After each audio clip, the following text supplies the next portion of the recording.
Alright guys, next step in the process, we are going to make Shio Koji.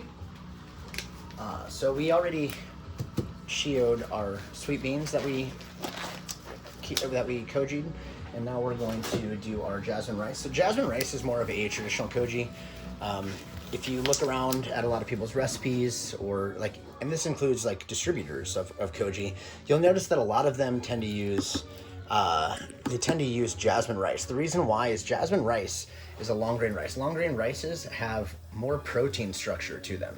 So that's how we get, this beautiful amount of molding. That is exactly what we're looking for. This stays strong as hell too. I didn't have any issues with molding in this. So what we're doing is we're just gonna break up this koji a little bit. God, that's cool. It's actually staying together in a piece. That's awesome. Because this is like a mycelial network. If you know much about stuff like this, this fungus has become one large organism. So with its food like laden throughout, like that's pretty fucking cool. If you're a food nerd, I guess, if you care about how we survive, the only thing that's more important is oxygen and I guess water. So, and if you eat the right food, you can get enough water. It's fine, I promise. Don't tell my girlfriend I said that. She hates drinking water. So now we are going to zero out our scale again. And again, clean. This has to be as clean as possible. We don't want to infect this area that we are literally cultivating bacteria and fungus. If we allow it to, it's very potential that something bad will happen. You have to think about what we're doing here. It is kind of nice. So this is inoculated rice. So inoculation basically means that it's already been so saturated with something that it is going to take over the food source, and that it's going to be really difficult for any other bacteria or fungus to actually feed off of this. So very cool process. I am still somewhat new to it, so teaching it might not be the best move, but I've always found that teaching something helps you understand it a little better. So that's what we're doing here. So the koji has broke down proteins and sugars into protease amylase, making amino acids and developing a lot of different cool attributes to this food. Sorry, I'm changing my glove. Anytime I touch something that doesn't belong in here, I change the glove. Incredibly important.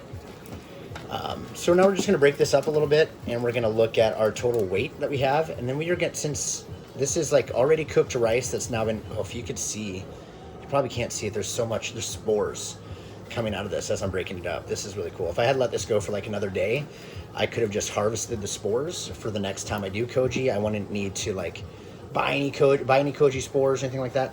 This is something that like it wants to survive, so you don't really have to pay for this more than once. It's kind of like my kombucha, right? Like I have kombucha right there. I have a huge SCOBY in there. Every time I want to start a different flavor of kombucha, like later on today, I'm gonna feed that, and then I'm gonna have just some more fucking awesome kombucha to drink on. But if you do it right, you only have to buy the starter ingredient once. You can make this happen on your own. You can continually feed yourself off the same fungus and bacteria, and it's very cool. It's a very cool process. Refrigeration's new to humanity. These processes are not. Like we had to stay alive somehow. We had to feed ourselves somehow, and in the winter, or when just when stuff wasn't available.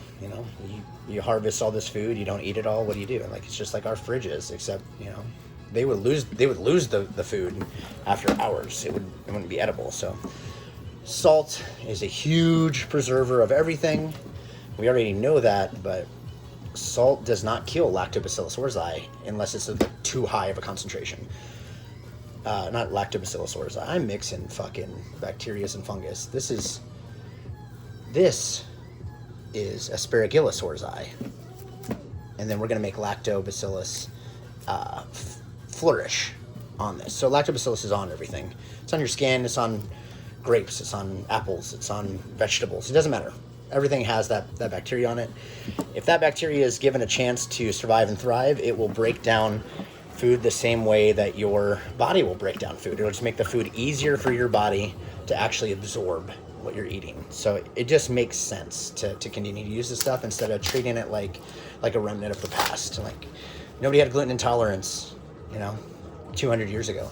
Like, nobody couldn't eat bread 200 years ago. It's because we've changed what we do. So we have 661 grams of Koji. So I'm going to pour in about the same amount of water. Yeah, I dropped the lid. It's fine. It's fine. It's okay. Nobody has to know. How are they going to know? All right. So now we're going to get to 1324. It's okay if you're a little off. This doesn't have to be precise.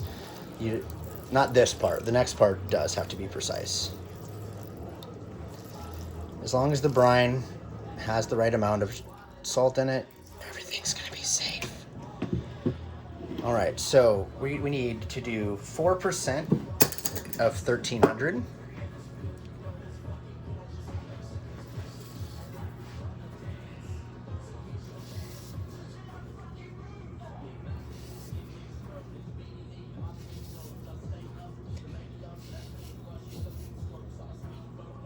And a little extra for good measure is fine.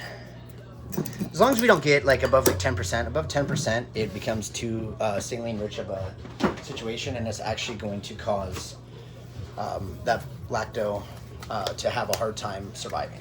So we're gonna mix this in, and then what we're gonna do is we're actually gonna cover this. It's gonna beat up the scale entirely, right? Or the camera, fucking shit. So we're gonna allow all this to sit and just hang out for 7 days. We're gonna do a little less than 7 days because the fermentation station actually helps me make this happen a lot faster, because we're doing 82%, or not 82%, 82 degrees, and then 50 to 75% humidity. So that's gonna really stimulate the growth of all of this. I could add more water to this if I really wanted to. Last time I did this, I felt like I used a similar recipe to what we do when we use dry store-bought Koji, which is great. It works phenomenal.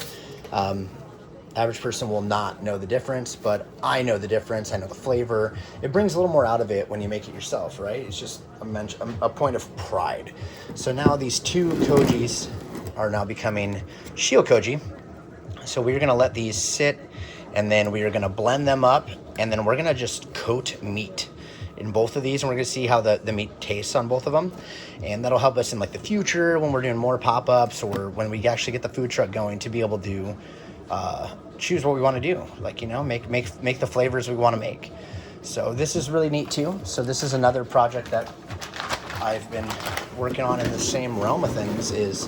So I made amazake. So amazake is very cool. It's the beginning of when you make rice wine, and by extension rice vinegar, because rice vinegar is just oxidized rice wine. But I made Shio Koji, and when I blended up and strained the ingredients, I was left with this rice porridge. This rice porridge I Shio'd as well. So this has just 2% of salinity in with it. I wasn't too worried, especially since I was vac sealing it. But you can see how much air is in this bag. There was 0 air in this bag when I started this process. So when the salt does its job, it's going to keep the lactobacillus safe. And then this gas is not oxygen. All of this gas is carbon dioxide. So this is basically this lactobacillus farting and filling up the bag. As it eats, it expels gas. It doesn't expel solid material. So this is actually, I have no idea what this is going to do at the end of this, because this is spent. I already used this to create an entirely different product, which we're going to play with again later. But so this is really fun stuff. I can't say enough that this stuff is part of our history, not just in Japan, but everywhere in the world. Food, Koji, fermented tea, all these things, which is what kombucha is.